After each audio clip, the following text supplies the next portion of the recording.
UKLO 1 year masters. No IELTS required up to 5 years visa. High visa success rate.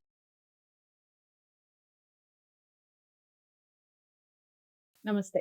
ఎన్నో ఆధ్యాత్మిక కార్యక్రమాలు మనం నిరంతరం మన ఛానల్లో ప్రసారం చేస్తూనే ఉన్నాం. మీ నుంచి కూడా విశేష స్పందన లభిస్తోంది. అందులో భాగంగా ప్రతి మాసం మారింది అంటే ప్రతి ఒక్కళ్ళు చూసేది రాశి ఫలితాలు. మన రాశి ఎలా ఉంది, ఏ నక్షత్రానికి ఏ విధమైనటువంటి పరిహారాలు చేసుకోవాలి, ఈ విషయాలన్నీ అబ్జర్వ్ చేస్తూ ఉంటారు. చక్కగా ఫాలో అవుతున్నారు. మీ కామెంట్స్ కూడా చాలా అంటే చాలా ఉత్సాహాన్ని ఇస్తున్నాయి. అందులో భాగంగానే మనం కార్యక్రమం లాస్ట్ మంత్ కూడా చేస్తున్నాం, బిఫోర్ లాస్ట్ చేస్తున్నాం, ఇలా చాలా కార్యక్రమాలు చేస్తూ ఉన్నాం రఘుప్రియ గారితో. దసరా మహోత్సవానికి సంబంధించి కూడా విశేషమైన ఆదరణ లభిస్తూ ఉంది. అందులో భాగంగా మనం ఈ మాసానికి అంటే అక్టోబర్ మాసానికి సంబంధించి మేషరాశి మొదలు మీనరాశి వరకు వివిధ రాశుల వారికి ఏ విధంగా ఉంది, ఎలాంటి పరిహారాలు చేసుకోవాలి, దైవారాధన విషయంలో ఎలాంటి దైవాన్ని ఆరాధిస్తే మంచి జరుగుతుంది, ఇవన్నీ చెప్పడం జరుగుతుంది. చక్కగా నోట్ చేసుకోండి, పాటించండి. మీకు ఇంకా ఏమైనా డౌట్స్ ఉంటే కామెంట్ బాక్స్లో తెలియచేయండి. రఘుప్రియ గారిని మీరు జ్యోతిషరీత్యా లేదా వాస్తుకు సంబంధించి కలవాలి అనుకుంటే స్క్రీన్ మీద కనపడే నెంబర్కి కాల్ చేయండి. నమస్తే. నమస్తే అండి.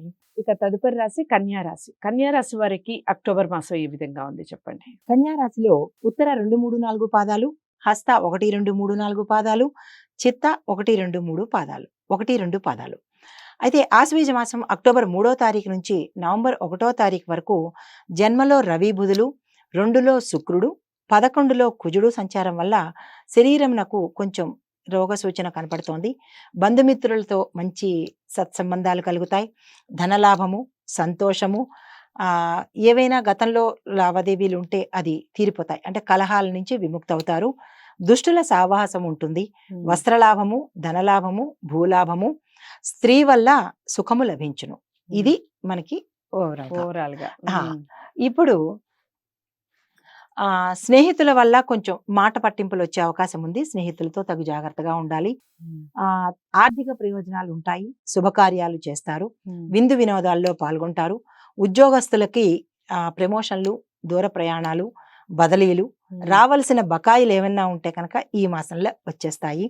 తర్వాత ఏదైనా రిస్క్తో కూడినటువంటి పనులు ఏమైనా ఉంటే కనుక చేయకుండా తప్పించుకోవడమే చెప్పదగిన సూచన. అయితే దూర ప్రయాణాలు చేసేటప్పుడు తగు జాగ్రత్తతో చేయవలసిందిగా సూచన. అయితే ఏదైనా ఒక పని గురించి కానీ వెళ్ళేటప్పుడు మీరు మీ సింహద్వారం నుంచి, ఏ సింహద్వారం నుంచి ఉంటున్నారో ఆ సింహద్వారం నుంచి కాకుండా వీలైతే తూర్పు నుంచి వెళ్ళండి, లేదా ఉత్తరం నుంచి వెళ్ళండి. లేదు మాకు అది అవకాశం లేదు అని అనుకుంటే కనుక ఆ రోజు ఏ దేవుడు ఉంటాడో, సపోజ్ మంగళవారం వెళ్తారు లేదా బుధవారం వెళ్తారు, ఆ రోజు ఏవి దేవీ దేవతలు ఉంటారో వారిని తలుచుకుని మీకున్న సింహద్వారం నుంచి వెడితే కనుక పనులు సక్రమంగా జరుగుతాయి. అయితే మాట్లాడేటప్పుడు కొంచెం ఆచితూచి మాట్లాడవలసిందిగా చెప్పడం జరిగింది. మతపరమైన కార్యక్రమాల్లోకి వెళ్లకుండా ఉండడమే మంచిది. వెళ్ళి కోరి చిక్కులు తెచ్చుకోకుండా, చిక్కులు వచ్చే అవకాశం కనబడుతుంది కాబట్టి కొంచెం జాగ్రత్తగా ఉండాలి. పెట్టుబడులు పెట్టాలి అని అనుకున్న వాళ్ళు ఈ మాసంలో ఏ రోజైనా మీరు పెట్టుబడి పెట్టుకోవచ్చు. భాగస్వామి వ్యాపారం కలిసి వస్తుంది. తరువాత విద్యార్థులు మరింత కష్టపడవలసి వస్తుంది. సంతానం కావలసిన వారు లేదు వివాహ ప్రయత్నం వారికి ఈ మాసంలో ప్రథమార్థంలోనే మీరు ప్రయత్నాలు చేసుకోవాలి. ద్వితీయార్థంలో అంతగా కలిసి వచ్చే సూచన కనపట్టలేదు. మళ్ళా తదుపరి ప్రథమార్థంలో కుదరకపోతే తదుపరి మాసమే మళ్ళా ప్రయత్నం చేయాలి. అయితే మరొకటి ఏంటంటే వృద్ధులతో ఎక్కువగా సమయం గడపడము, వృద్ధాశ్రమాలని ఎక్కువగా సందర్శించడము, వృద్ధులకి ఏదైనా సేవ చేయడం, మీ ఇంట్లో ఉన్నవారు కానీ లేదా వృద్ధాశ్రమంలో వారికి కానీ ఏదైనా వస్త్రదానం చేసుకున్నా లేదా కొంత ధన సహాయం చేసినా కానీ మీకుండే ఈ రాశిలో ఉండే నక్షత్రాల వాళ్ళకి శుభం చేకూరుతుంది. అయితే వ్యాపారం బాగా సాగుతుంది. వ్యవసాయదారులకి అన్ని పంటలు చేతికి వస్తాయి. అంటే వాళ్ళు ఏ పంట అయితే వేశారో ఆ పంట వల్ల అధిక లాభం కలుగుతుంది. పౌల్ట్రీ రంగం వారికి, తర్వాత నర్సరీ రంగం వాళ్ళకి, వీళ్ళందరికీ ఎవరైతే ఉన్నారో వాళ్ళందరికీ అధిక ధనలాభం కలుగుతుంది. అప్పులు నిరభ్యంతరంగా చేసుకోవచ్చు. ప్రభుత్వం నుంచి సహాయ సహకారాలు మీకు అనుకున్న టైంలో వస్తాయి. ఉద్యోగస్తులకి బదిలీలు ఉంటాయి. వద్దు అని అనుకుంటే కనుక ముందుగానే అప్లికేషన్ పెట్టుకుంటే వారు మీ సూచనను మన్నించే అవకాశం ఉంది. అయితే ఏరియర్స్, మీకు రాని బకాయిలు ఏమైనా ఉంటే కనుక ఈ మాసం తీరుతాయి. ఏమైనా పాత రుణాలు ఉంటే కనుక ఈ రుణాలు తీరిపోతాయి. కొత్త రుణాలు చేయవద్దు అని చెప్పడం సూచనగా జరిగింది. అయితే రాజకీయ రంగం వారికి, గతంలో రంగంలో ఉన్న వారికి ఈ మాసంలో ప్రథమం నుంచి ద్వితీయార్థం వరకు కూడా కొంచెం గడ్డు కాలంగా ఉంది. మాట జాగ్రత్తగా మాట్లాడాలి. ప్రజలతోనూ అధిష్టానంతోనూ కలిసిమెలిసి ఉంటూనే జాగ్రత్తగా గమనించుకోవాల్సి ఉంది. ఎందుకంటే గుప్త శత్రువులు ఉన్నారు, తెలియకుండా వెన్నుపోటు పొడిచే అవకాశం కనబడుతోంది. అయితే వీరికి కొత్తగా ఎవరైనా రావాలి అని అనుకున్న వాళ్ళకి ఈ మాసం వాయిదా వేసుకోవడం చెప్పదగిన సూచనగా కనపడుతోంది. అయితే ఇప్పుడు ఆయా రంగాల వారికి, నక్షత్రాల వారికి ఎలాగా ఉంది చూద్దాం. ఉత్తర నక్షత్రం వారు సోమవారం నియమాలు పాటించాలి. తరువాత గురు జపం కానీ రాహుకేతుల జపం కానీ చేయించుకోవాలి. చేయించుకోలేని వాళ్ళు రాహు గాయత్రి, కుజ గాయత్రి 27 సార్లు కానీ 19 సార్లు కానీ, అధమపక్షం 9 సార్లు కానీ చదువుకోవాలి. అయితే తదుపరి నక్షత్రం హస్త నక్షత్రం. హస్త నక్షత్రం వాళ్ళకి సోమవారం నియమాలు పాటించాలి. సోమవారం నాడు బియ్యం దానం చేసుకోవాలి. చంద్రుని దర్శించాలి.